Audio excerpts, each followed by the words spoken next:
What's going on, champions? Welcome back to the channel. So right now we're talking about foreclosure, most importantly the foreclosure timeline and how to avoid foreclosure. So this is very important because every single year, hundreds of thousands of people go through foreclosure. So if you are currently going through foreclosure, you are not alone. Hundreds of thousands of people in America go through foreclosure every year. And if you know someone who is going through foreclosure, or you are about to be in foreclosure, or you are currently in foreclosure, pay close attention and watch this video till the very end. I promise you this is not going to be a waste of your time, and you're going to gain some valuable insights from this video. But before we dive in, if this is your first time stopping by this channel, welcome. Consider subscribing now to join this amazing community to stay informed on the latest helpful tips for your financial wellness and success. And one more thing, be sure to give this video a thumbs up and share this video with other people to help them get this information quicker. Thank you. So let's jump right into it. So in this video, we're talking about the typical foreclosure milestones. You got to understand the process. The foreclosure process could take anywhere from months to years to go through. I mean, you have some states like Arizona where this process could take years. You've got states like West Virginia where the process could go pretty quickly, but we're not talking about the length by states in this video. I'm just going to break down exactly what you have to know. You know, the very process, the steps you got to hit, the milestones you got to hit until the foreclosure process is complete, and also what you can do to get rid of foreclosure, or what you can do to avoid foreclosure, for lack of better words, right? So let's jump right into it. So according to what we have on here, the very first step, this is something most people, I mean, you basically know this, right? Once you miss your first payment, that's the very first step. So in order for the foreclosure process to even initiate, you have to have a missed payment. So you can stop watching this video right now if this does not apply to you. If you have never missed a payment, you can click out. But if you've missed the payment and you are worried, or you know those who have missed the payment, or you are just curious, keep watching. So that's the first step, right? That's when it gets initiated. Now here's the deal. Now, once you've missed the very first payment, there's something called the mortgage default. That's the next step. That's the next milestone. And this typically happens after 3 consecutive months. After you've missed 90 days, 3 months of non-payments, that's when the mortgage default, you are automatically in mortgage default at that point in time. And the banks must have been reaching out to you, letting you know, hey, this is what's going on with your account. You have to, make some payments and all that stuff. And typically this does not happen. The mortgage default does not happen up until 3 months or 90 days. Now, the next milestone that you gotta watch out for in this process is called the notice of default. So this is when the bank sends you an official, something legal, some type of legal notification. Now look, you're right in a default. You are in a mortgage default. This is what it is. They've given you the 90 days or the 3 consecutive months and you haven't met any payment. That's when you get this notice of default. So again, once you get this, the next step, if nothing is done, is the initiation of foreclosure. Remember, I talked about the missed payment as the initiation, but this is the official initiation of foreclosure. This is the action that's being taken by the lender, your mortgage servicer. The next step, the next process that you see, or the next milestone, is the notice of trustee sale. So this is when, after it's all, the processes have gone through, you've not made any payment, you've been given enough time, and you're clearly in default, you've gotten the notice of default, and now this has to go through what we call the notice of trustee sale. So once you get to this point, chances are that your property is going to the next step, which is the auction. So when your property gets to the auction, what happens? People are bidding on this property. At the end of the day, what's going on here is there's something we call the minimum bid. So that's typically that's what you owe on the property, right? So the auction process is where your property is out there and people are investors, potential homeowners are bidding on the property for them to buy the property for how much you owe the bank. And if nothing happens after the auction. If your property remains unsold at the auction, or if the minimum bid is not met, guess what the next step will be? The next step here is what we call REO, so real estate owned property. So your property becomes an REO, so a bank REO, and at this point the bank just opens this up to, you know, for people on the market right there. Hey, as an REO property, which most people typically call the foreclosed properties or the foreclosure properties, whatever you want to call it. So that's the REO, real estate owned properties. So that's the next milestone that you hit. Now that you know exactly what's going on, if you have not paid or haven't done anything through this process, it's already too late, right? So once your property is sold or becomes an REO, you get a notice of eviction. So this is basically the bank telling you, look, my friend, you got to get out of this property. You got to move.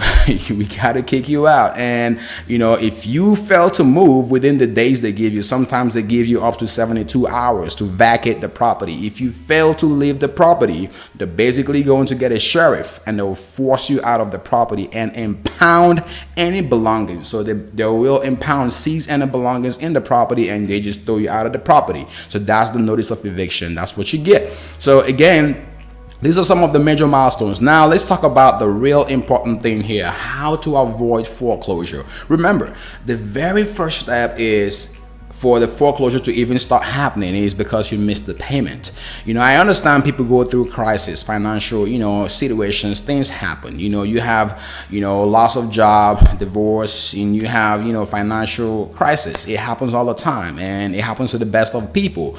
But the main thing you got to understand here is maintain good credit habits. Foreclosure really takes a hard hit on your credit, so it impacts your credit worthiness, and that's a very big thing. And most times people do not recover from foreclosure. So from my opinion and some things that I've seen and how you can avoid foreclosure if you're currently going through it is to pay attention to what I'm about to talk next. But prior to that, I just want to say, generally speaking, you want to maintain great financial habits. You want to make sure that you are not living beyond your means, that you are living below your means, and you are not over leveraging yourself and stretching yourself so thin financially. So now let's talk about how you can avoid foreclosure. I know I've said that so many times, but you know, these are just some of the research that I've done and come up with the solutions, right, for people who are currently in foreclosure. So the very first thing you want to do, and this is mostly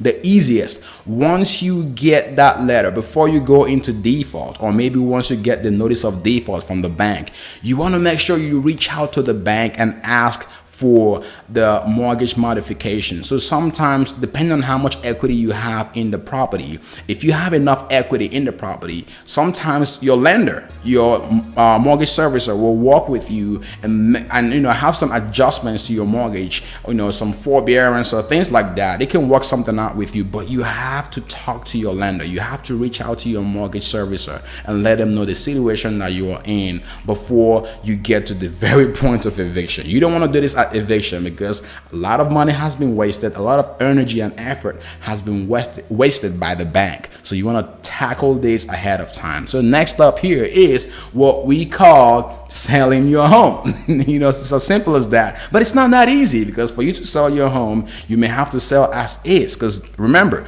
you don't have enough funds to even pay to make the monthly payment. So how much more fixing up the home and selling the property? So the very quick thing you may want to do is try to sell your home as is. If you have enough equity in the home, that's fine. I mean, you could walk away with a little money in your pocket. Now, if your home has appreciated, you may even walk away making profit on the property. Now, there's a special situation that happens when your property has to sell for less than you owe, and this is called a short sale. But again, this is better. I mean, this process is better than having the, you know, foreclosure on your record. Remember, foreclosure record stays with you for 7 years.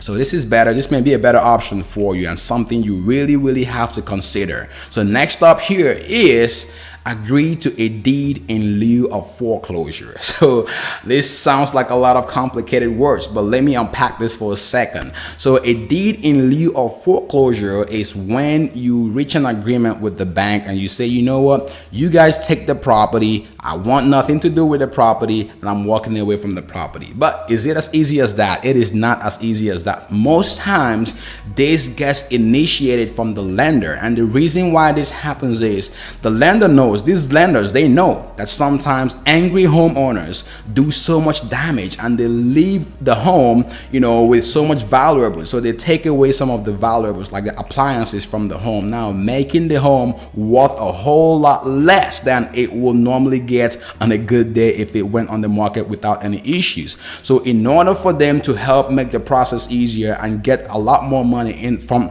the home as quick as they can, they offer you what's called a deed in lieu of the foreclosure. So like I said, most times this gets initiated by the lender because there's some documentation, there's some, you know, paperwork that goes into this and some cost as well. So you do want to make sure you let your lender know, but this is up to them to initiate that. But simply put, it's just a way for the lender to take over the property without you going through the actual foreclosure process and having that on your record for 7 years. Remember, what you're trying to save here is the 7 years of having foreclosure on your record, guys. This is a lot for many people. Many people never really recover from foreclosure. I mean, I got to tell you, there's been countless stories of people who went into foreclosure and they never were the same after that process. So you want to make sure you are following the steps. But the other thing that I want to point out here real quick is, if all else fails, right, you want to file for Chapter 13 bankruptcy, not Chapter 7, right? Chapter 7 is different, but we're not talking about Chapter 7 versus Chapter 13 here. But what Chapter 13 does is, Chapter 13 helps you repackage your payments and gives you some time to where you can, you know, work something out with the bank and start making your payments. Now, again, these are my, you know, opinions and my research and some of the, you know, perspective that I've had from researching how to avoid mortgage payments. Sorry, not how to avoid mortgage payments, but how to avoid foreclosure. So you do want to make sure that you are actually doing your own research. So last but not the least, I'm going to leave you with this. Make sure you are seeking sound legal advice once you get into the foreclosure process. Just to do that on the internet, right? So I'm just making sure that you don't take this and run with it. You want to make sure that you go seek out, you know, a bankruptcy attorney, or you want to seek out a hard housing counselor. So you want to make sure you are seeking out the right people, the right advice that will give you the actual solution that you need for your specific situation. So I hope this helped you out today. And if you've gained some insight from watching this video, be sure to give this video a thumbs up and do not fail to hit that subscribe button. See you in the next video. Stay safe and thank you for watching.